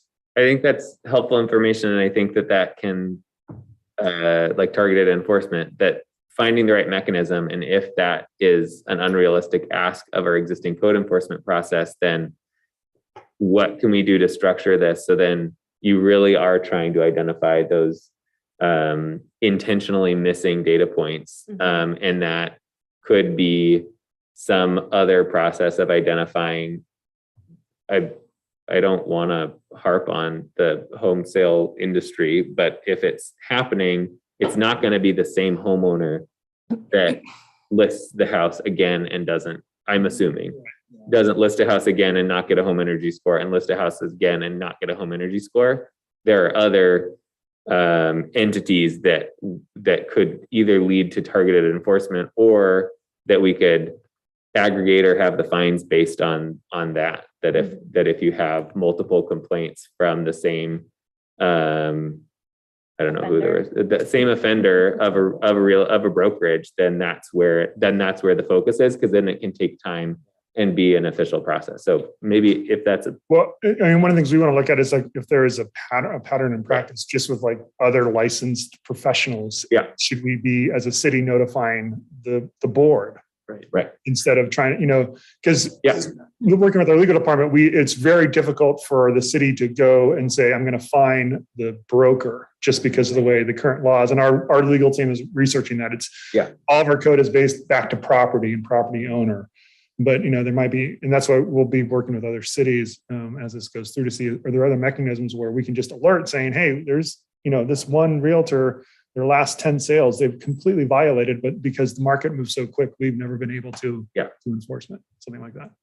Yeah, so I think that's something we'll continue to discuss. It is hard because if we were to keep enforcement on the home seller, it's hard, even staff capacity aside, it's like, you know how it is right now, like homes are listed for 48 hours and then they're taken off the market in a lot of cases. So it's just, even if we had the capacity, it's just practically speaking, it's a program that's a little bit difficult to enforce. I think looking at the real estate professionals does change that a little bit. So we'll definitely look into it. And even if it's a notice of non-compliance that is issued after the house is sold and a fine isn't applicable, Yeah. that we are measuring that and that we are communicating that. So like, We need that data to be able to know that the program's working or not. yeah. Because our main goal, even in code, the code enforcement team's main goal is to get people into compliance, not to be punitive. Right. We're always seeking compliance. And this, I think, is challenging because getting somebody into compliance is different than in other cases where it's about the health and safety of a building. So getting somebody into compliance over a period of time accomplishes the goal. Getting somebody into compliance on home energy score after the house is sold doesn't accomplish that goal. But the feedback we've been receiving from other cities is they've been fairly successful just in outreach and communication they're getting pretty good kind of return on the data Like they're seeing. Hillsborough told us that like it was only 5% of homes that didn't get a home energy score by the time they sold. Just doing that kind of proactive, but they weren't actually, they'll only refer to single home to code enforcement. So they're able to do that with that proactive staff person who contacts the homeowner. Home energy assessors can usually get out there quickly. So that's good. But I'm thinking now, maybe this is something that we can follow up with the enforcement piece of it and how to make it meaningful and effective can maybe something we follow up with the home energy score working group on. And then it's something that we'll continue to talk with legal and our staff with, like what we think the options are. And I'll talk to the other communities. And then in July, I'm hopeful I can do all that in July. We have like vacations among our legal team. It's the summer, of course. So there's a chance we might not be able to make a ton of progress on that internally by July. But what I'd like to do is talk with the subgroup and then our staff and kind of work on this a little bit and then bring back that discussion either in July. Maybe it has to be pushed until August, which would push the timeline. But of course, it's more important to get it, right. I think that sounds good. I think that sounds good. I have one other quick comment. Yeah. Just there was a brief mention of the number of assessors being used as a metric that we might want to measure to make sure that this is going to roll out smoothly. I just question, that seems like an intermediary metric, that number of licenses could vary a lot. So you could have a company that is a single shingle, their job is home assessment. That's going to be a much different capacity than another organization that says, I have a license, but I'm a home inspector. So I don't know if that's completely necessary, if there's some other way of doing that. It seems like a small enough thing that we could maybe be a little bit more precise, or even just ask people what their intended capacity is. But especially if we're building something into the program of saying that we're looking at that metric, I would just want something that's maybe more directly related to the capacity. Yeah, that's a good point. It seemed like in like FTE type. I mean, I don't know if we need to get that specific. Yeah, just a I'm general just saying, if we conversation. are saying number of assessors, that just seems like a too blunt of a tool, because this is just like one small piece of saying, like, we're hoping that it works out and the market will kind of solve it, but this is a backstop. And if we're doing a backstop, we just need to make sure that it's a little more precise. Working. Yeah. Yeah. Also come up with something where that person who's on it once a month tries to schedule one, sees how quickly they could get one. Definitely periodically we can do that kind of stuff. But as far as like launching the program, like, are we ready to launch? Right. Yeah. And the 10, I believe is like a conservative estimate to kind of, but I'll ask Earth Advantage if there's a way for them to gauge that when they're doing, when they're helping people get authorized, if they can help gauge that, because we are a small enough pool that it shouldn't be that hard. Right. I think in some cases people don't necessarily know like in advance, they get licensed, and then they're probably going to feel it out themselves. Right. People probably aren't sure if they're going to be able to do it full time or, but I'll see if what more information we can figure out. Sounds good. If I can add just one last point to this discussion so far. I think one of my priorities personally is just to see if we can make this as efficient as possible without relying as much on additional coding staff time or just like having to produce new folks who are spending a lot of manual time. So in terms of enforcement as well, I think definitely my preference is as much as possible on how do we standardize this, as to Rory's point earlier, like how can we make this just part of the process for all real estate agents? So I don't know what the numbers are for how many homes are sold in this market on a yearly basis, but I'm guessing it's a lot higher than the number of real estate agents. So if we can make it part of real estate agents' process and work hopefully collaboratively on that part of it, I think it'll make it a lot smoother and more efficient and effective, the whole process, instead of having to build out a whole code enforcement program or spend too much time on that side of it. Having said that, I just wanted to share some additional stats to Cassie's stats that she shared from Hillsborough. So Portland, they rolled this out in 2018. At the outset, they didn't really have a emphasis on the code enforcement part of it, and they did a compliance at first check, which was 52% in 2018. In 2019, it was 60%. And then they started in 2019, in July of 2019, they started sending a notice within 90 days. So they started saying they will get a penalty if they don't make changes within 90 days of that first compliance check. And their compliance at the second, kind of at that 90-day time period in 2018 was 82%. And then in 2019, it was 92%. So just to kind of share a little bit more with the whole committee, I'm sure the working group will get more into the details on that. Great.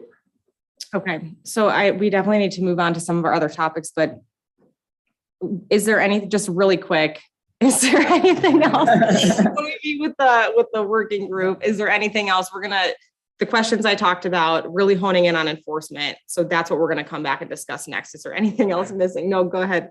Well, it was early on in the presentation, so I didn't bring it up then, but the applicability piece and the covered building definition. Yeah. It does not include detached ADUs. I'm just wondering why is it a limitation for earth advantages like tool that they use? That we have a question about that one specifically. That our code planner, Pauline, called me about that one specifically because she was like, it seems like it would be included. So we have a call set up on Monday. By July, we should definitely be able to have that list of what's included, and it will be modernized with, what the rest of the housing work that we've done. It seems as expansive as possible. Yeah. Yep, we'll come back with that too. Okay. This was a great discussion. Yeah.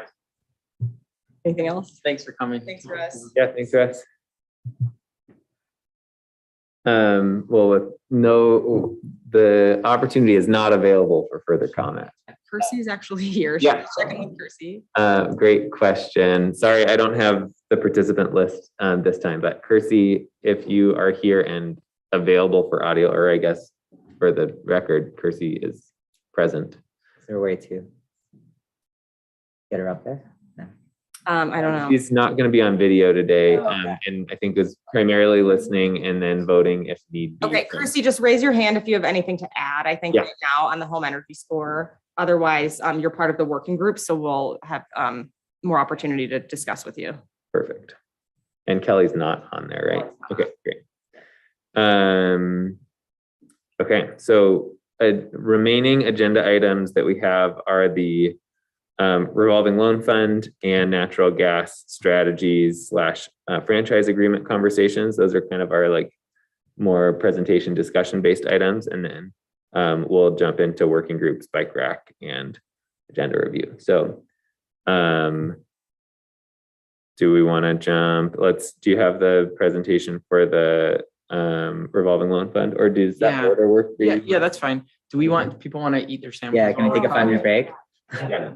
Okay, we'll take a 5-minute break and everyone get their sandwiches. Perfect. Returning at 12:30. I didn't see them back there. Yeah.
And who do we still have the same people here? Yep, it's Kirsty is the only other committee member, and then we do have someone from legal as well.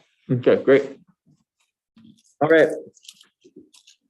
Well, that was really good discussion. We're going to jump back over to the revolving loan fund. And Mark and I are going to kind of tag team this, but the revolving loan fund subcommittee has been doing some info gathering to look for opportunity of how a revolving loan fund and kind of what financing barriers exist out there that could potentially help out. Do you want to take this one? Sure. Yeah. So we put some slides together, but I think mostly we want to get everyone updated on what we've been doing and get some input on any recommendations people might have or ideas about how to move forward. Because it isn't just to jump to the punchline. There isn't a clear, obvious path forward. Yes. Not saying that there are no good options, but there are a range of options, in part because it could address so many kinds of investments, and there already are programs out there to subsidize these kinds of investments, energy efficiency investments, via different pathways, and the landscape of those existing incentives is evolving over time, both as a function of policy at the state level, as well as federal funding sources and even market conditions in terms of interest rates and the like. So it is a bit of a moving target. And just to set the groundwork here, the fundamental thinking is that there are capital investments, especially at the residential scale, that have benefits to the homeowner and then benefits in terms of reduced energy consumption, reduced total carbon emission generation, that have upfront financing costs that can be a barrier, particularly for certain households. And if there's a financing program that can reduce some of those financing costs, and when I say financing here, it's sort of strictly the sense of capital investments that have an upfront cost and benefits that come over time, as opposed to straight up grant program or some other kind of rebate program where you're just getting the money back and reducing the price. Here, it's reducing the cost of paying for an investment over time if you're the sort of household that can't just pay the cost upfront. And just generally to give a scale on these projects, most of them right now, looking at programs like from Energy Trust of Oregon, eWeb, usually around a $10,000 cap in terms of the kinds of projects that are funded or eligible, and up to 10-year subsidy. That get to some of those details in here later, but just so you kind of get a sense of what we're talking about. So I think our big question was, where could the city potentially have the most beneficial outcome on these kinds of investments on the private side? That the promise here is that a little bit of help with financing could help make these kinds of improvements more accessible to a full range of households. And also that you're really leveraging the private investment, that the city's contribution could be quite small, especially given the fact that there are programs that can help seed these funding programs from the state and federal level, that it could almost seem like a no-brainer. That said, again, jumping ahead, Energy Trust of Oregon, Craft 3, which is a nonprofit that operates the loan program for Energy Trust of Oregon, also has its own loans that can go even higher, but at a higher interest rate. That program exists, as well as the fact that Bill has done a lot of this research for us. You also often have the option of a home equity loan just through a bank in general, and those rates are even lower than these energy trust rates in general. And again, interest rates are in flux right now quite a bit. So again, sort of jumping to the punchline, there are programs that exist. It's not clear exactly what would be the best kind of projects to target for this, and it might be something that is a shifting target over time. trying to think if there's anything else here on this. Maybe if we go to the next slide. And just like Yeah. large scale revolving loan fund would be a set of capital that the city has, would loan to specific projects, and then the loan payments would come back into the fund to be able to be relent. And so those exist. This is our examples that we kind of found through this, both looking at energy, water efficiency projects, as well as solar projects. And so we kind of found these as the programs currently available to Bend residents. And we could go into more detail. It's pretty transparent on the websites for these in terms of the kinds. And I guess if we go on to, well, maybe just staying here for a second, trying to go quickly so we get to a little discussion on this. They do comprehensively cover all kinds of different investments, including some that might not directly have a nexus with energy or carbon emissions. Some of the water efficiency pieces, there's an embedded energy component, but it can expand even out beyond that. I think, do we have an eWeb slide? Now I'm trying to remember because we were doing this a little by committee. Yeah, I guess, yeah, if we go to the next one, I guess there was some detail in there about, there's a whole range of how you do these sorts of programs and how they're implemented. The most successful or when it's an on-bill program, when you can tie the repayment to a utility bill that's already there, which is a particular challenge for the city, if the city were to try to implement something directly, because especially for energy projects, we wouldn't be able to tie it to an energy bill because the city isn't a utility for energy. There's also then that potential to add on to an existing program like CRAP 3, which has the on-bill option already in place here in Bend. eWeb does have the luxury of having the bills for repayment, and they've been quite successful for energy and water. Bill knows the folks who run this and was talking to them and said they have about $5 to $6 million in loans out at any one time. Yes. Is EVAP just the name of the organization that does this, or? Oh, Eugene Water and Electric Board. It's their municipal electric and water utility. Okay. Yeah. And he used to work there, so he knows it well. I don't know if we had a comprehensive, I tried to come up with a quick comprehensive list of the broad categories of the kinds of investments that this can support. I will say I kept thinking about the home energy score conversation, and if those scores would help us think about what are some of the best targets, especially if there are targets that have a gap relative to the existing programs that exist. I don't know if anyone here knows enough about the home energy score right now, or Neil, since you've gone through both of them, does that ring any bells for you? Is there anything like, oh yeah, that would really, we could connect it to the energy score this way? I think the opportunity is identifying projects and then making it easy to work through it. So where I've seen success is when those things are kind of packaged together. So it's easy for somebody to take that home energy score that they already got and then know that the city has a financing program, and then there's maybe even implementation or fixed cost upgrades from larger programs. And I've seen like Bellingham had a similar program to that with ARA dollars, or back in the early 2010s. Okay. Yeah, I think there's maybe some opportunity in just aligning the timelines and making it easier for folks. But part of kind of what we recognized here is there are successful revolving loan fund projects. The biggest piece that we kind of identified of that is the on-bill piece, because it makes a lot of sense. I'm saving energy, and those energy savings are, my loan payment is kind of similar to those energy savings. So it's on the same bill. It makes sense.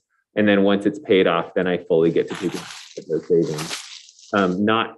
And we both kind of found through this, number one is that there is an on-bill option that Pacific Power customers can take advantage of in Bend 3, not for all projects, but for many. And that there also are other programs available in terms of funding. So there wasn't as big of a funding gap that we thought that we'd find. For solar projects, there's funding available that seemed like it would be challenging to kind of beat in terms of its rates, or it would be expensive to operate.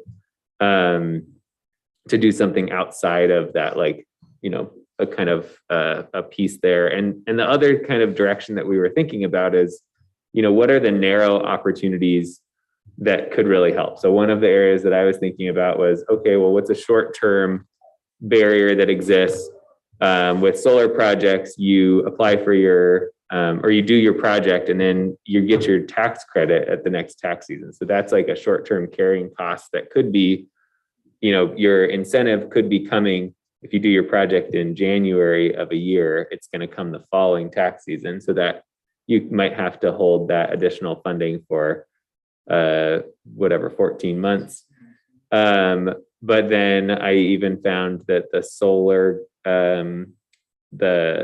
loans that are often used by some local solar contractors have a provision to account for that, where your original loan amount is the full amount, and then after your tax credit comes back in, you're able to re-amortize with that kind of paying down your loan amount. So it seems like we didn't find those mechanisms, but we really want to open up to the committee with the other processes that we're going through, like your brain power to think of the things where there is a gap, where financing there's a missing piece of financing that could really help amplify the other projects that we're doing, or equitable access to the programs that already exist, and those types of pieces. Yeah, do we have any, do you have the slides? Do we have anything? I'm trying to think if there's anything else important we want to highlight on those.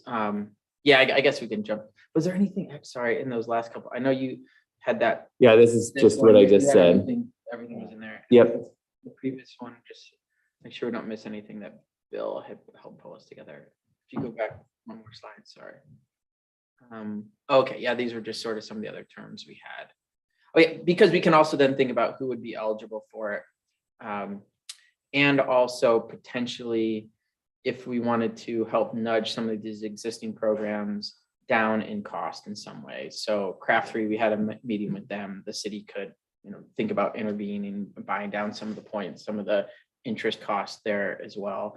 And ultimately, you do see that a lot of these communities are combining this with other programs in terms of discounts or rebates, or other kinds of ways to lower the total cost. But I think Neil gets the punchline right, that we're really trying to think, where could this program actually have some leverage and help, if anything, the other efforts that this committee is trying to help move forward, because the core targets are sort of already out there, at least in general.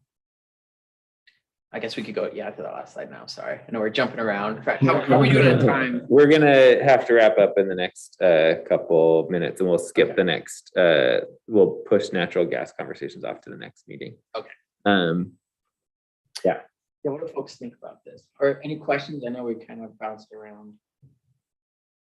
I guess just based on what y'all shared, it seems like if there's an existing program that Craft 3 is running that does allow it to be on bill through Pacific Power, it seems like a great opportunity for, if the city can come up with another pot of funding that's made available, just to kind of like improve that program and expand it and make it more widely accessible, like lower those rates potentially.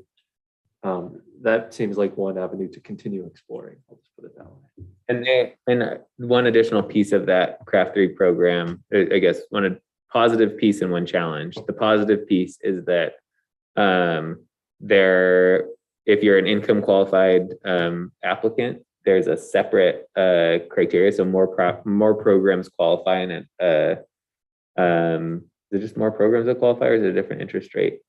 It's a more attractive offer if you're an income qualified I think you could applicant. I think you get added discounts. I know Energy Trust of Oregon has extra discounts that stack. Called savings within reach. So that's kind of one pro. The one downside is that that's available. And I don't know the actual number, but I would assume in terms of single family or in terms of residents in Bend, that probably around 90% are served by Pacific Power, and this would be eligible for. But there is a chunk of East Bend that Central Electric Co-op served, and they are not part of Energy Trust, so wouldn't be eligible for this program. Yeah. Also, in terms of the kinds of capital investments, are there other things that people have run into in your personal or professional or other committee work besides these sort of basic household? I think there also are questions. There are programs for businesses, and a lot of the issues that came up with the home energy score, I think, relate here as well in terms of developers versus existing homeowners. And if you're going to sell the house while there's that loan outstanding versus immediately after you get this benefit, and then you're capitalizing that benefit and it's in the price and you get the benefit.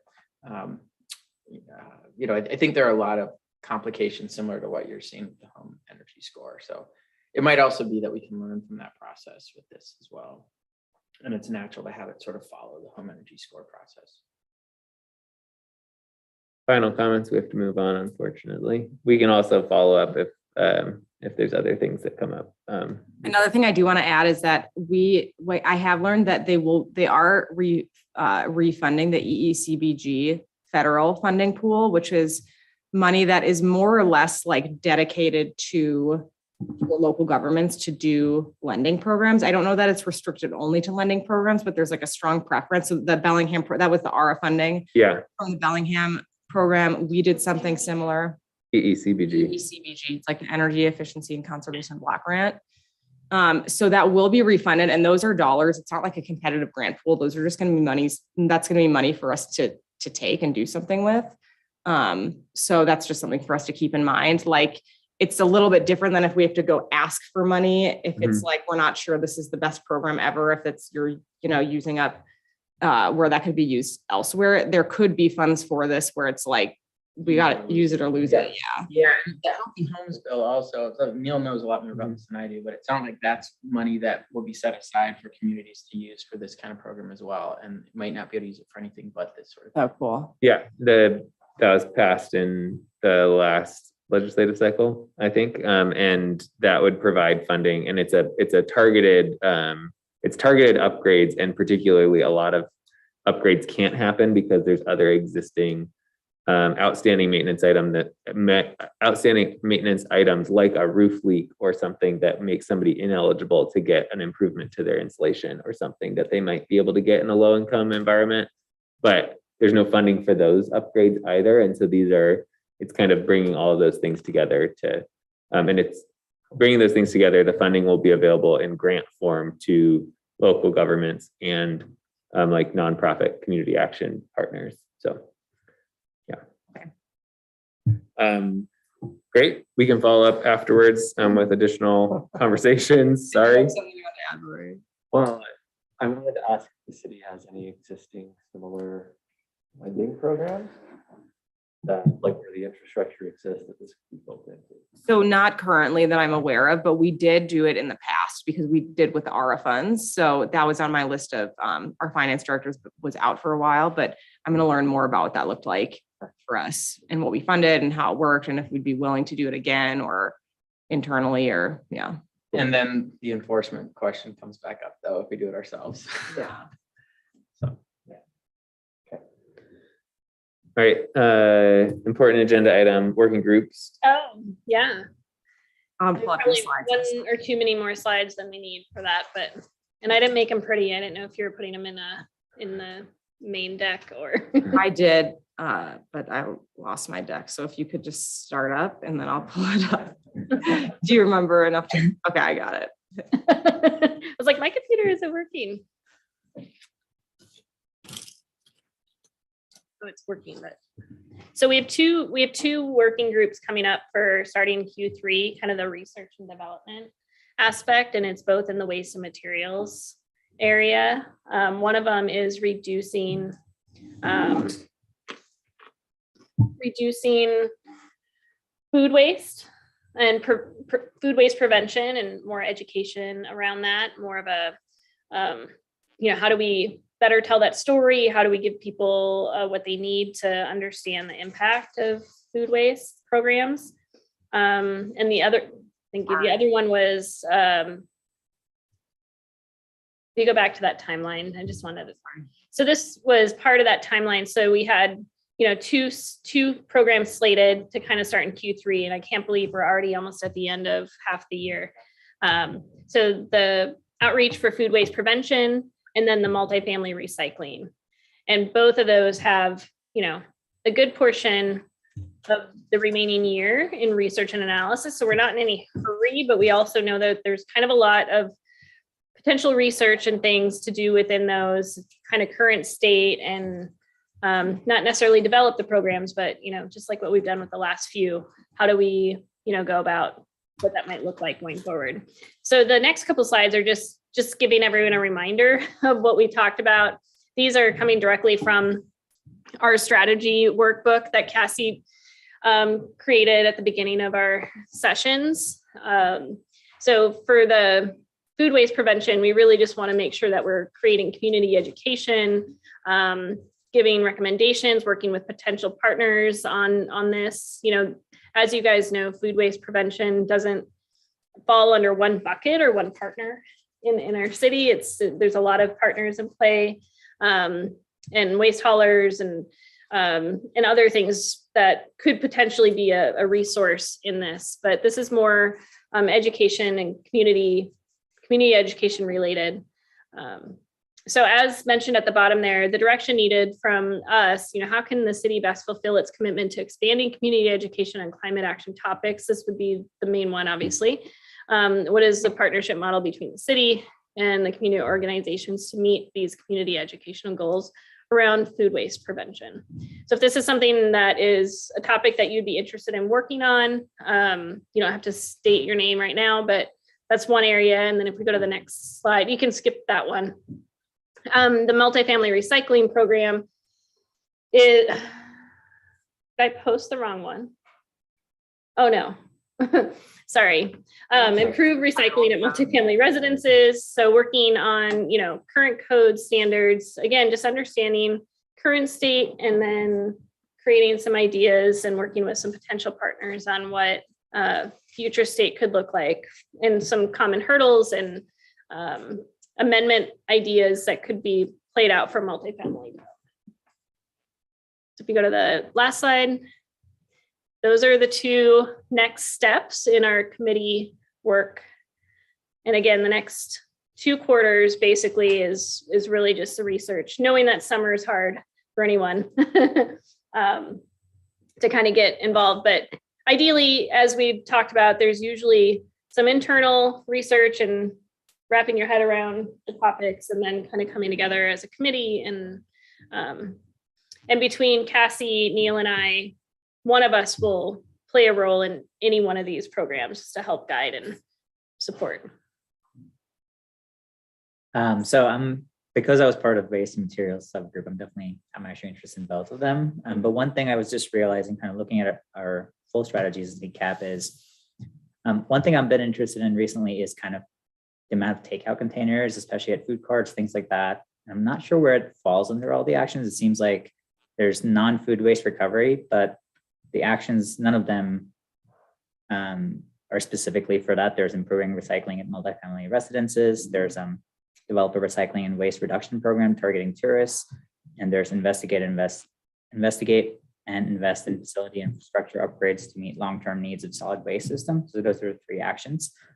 So I wonder if the working groups would have some flexibility to kind of, I feel like with the food waste, it might make sense to also include that as well. I just want to bring that up now. It doesn't have to be a discussion right now. Yeah. I mean, I think that can be looked at. Like, I think we need to be careful not to create strategies out of things that weren't strategies in the CCAP just for the sake of, like keeping ourselves, you can do that, forever. But I think if there's like a connection specifically with the intervention that you're talking about, like that could be folded in, depending on how you guys decide to structure the recommendation. Okay. Are there policies that you know about elsewhere? Policies. Policies on. Yeah, the reason that came to mind right now is the Environment Center had thrown the Earth Day Fair and Parade recently, and there's a new local startup that has containers that you can kind of, when you're getting food from a food cart or business, basically pay an extra $1 or $2 and get it in a container that's reusable and then return it or buy it outright. So there's some cool ideas there, I think, that can potentially have. huge There's impact. there's bigger cities that have those implemented. I know in Portland, I don't know COVID times, but pre-COVID, there was programs that did that same thing. Yeah, I always brought my own container, but then during COVID, they stopped letting me do that. Just like coffee, right? Used to bring my coffee cup to go get coffee, and now a lot of those haven't implemented those strategies back. But there's a lot of conversation within these. We want to obviously try to make it stay relevant and in scope, but I think there's a gray area where you can integrate some of these current, state issues that we see in our city. So if there's anyone, I know we're missing a couple folks on our committee, but if there's anyone that feels they want to support one or both, or if you're already fully involved in some other committee, subcommittee groups that you want to continue to focus on, there's no right or wrong answer, but we have to start developing these committees. Yeah, I think we can come back at the next meeting so people don't have to commit right now. Yeah, exactly. And ask if anyone wants to be, the question is like, do you want to be on these working groups? Yeah. But is there anyone that knows, like Kavi, would you like to be on both, or do you need to think about which one you want to? Right. I guess the time commitment would be my question, but I would like to be on both if it's feasible and it's not a crazy time commitment. Is there anyone else who knows for sure they want to be on one or the other right now? I am a food waste prevention one-man army at home. So I feel like I would just love to have some official glossy paperwork from the city, like I've showed my kids. Perfect. Yes. I'm signing you up for that one. Okay. We can come back to it next month. Yeah. So everyone just think about it. And yeah, we'll definitely want to start working on those. This was just meant to get the idea out there, let you guys think about it, talk through the current next phase. One thing I'll add though is on the reason the questions were kind of generic on the food waste education one is that we have a lot of strategies in the CCAP that are city doing education on things, but that's not really something that we do. So there's a question we need to answer about when we say we want to do education, what does that look like? And are we creating an educational component at the city that no longer exists? Or are we going to leverage partnerships somehow? So that's something that I see as a question that needs to be kind of answered. And maybe we don't have to answer it holistically, but when that will be part of the question for that one. It's not just what messages do we want to get out there? It's how are we going to do it? And it may be a model for the other strategies. Yeah, I mean, it's interesting if we're trying to use information and incentives to change behavior as opposed to enforcement on this. And, kind of like the way plastic bags have evolved on people. Yeah, the education piece for, how we integrate it is going to work in a lot of our platforms. We were just talking about the home energy score and how do we educate and develop, the communication. And so it's kind of a larger piece, but something that we'll have to dive bigger on as we develop. And then we're over time. So I was just going to go into the agenda review really quick, so for the next meeting, we will bring back something about the home energy score, hopefully as much as we can about the questions we discussed. And then we'll talk about the natural gas that we had prepared for today. Is there anything from the climate emergency declaration group that you'll want to discuss in July? We haven't met yet, but I would like to be at a point where we could at least give some updates and discuss. I don't know what that would be until we meet as a subgroup, working group. But we'll hold some time for it. That would be helpful, I think. Yeah. So with those three, that's probably more than we have time for. Yeah. Realistically. So does that sound appropriate for next meeting? And formalize the two working groups. And the working groups. Rory, are we missing something? Nope. Okay. The way you nodded. Yeah. Feeling unsure about that. Also going into summer meetings, if you know that you're going to be missing any meetings, just let Cassie and I know. We'll be here in August. Okay. Yep. Cool. I think that's it. All righty. Thanks, everybody here. Thanks, Kirsty, for joining online. And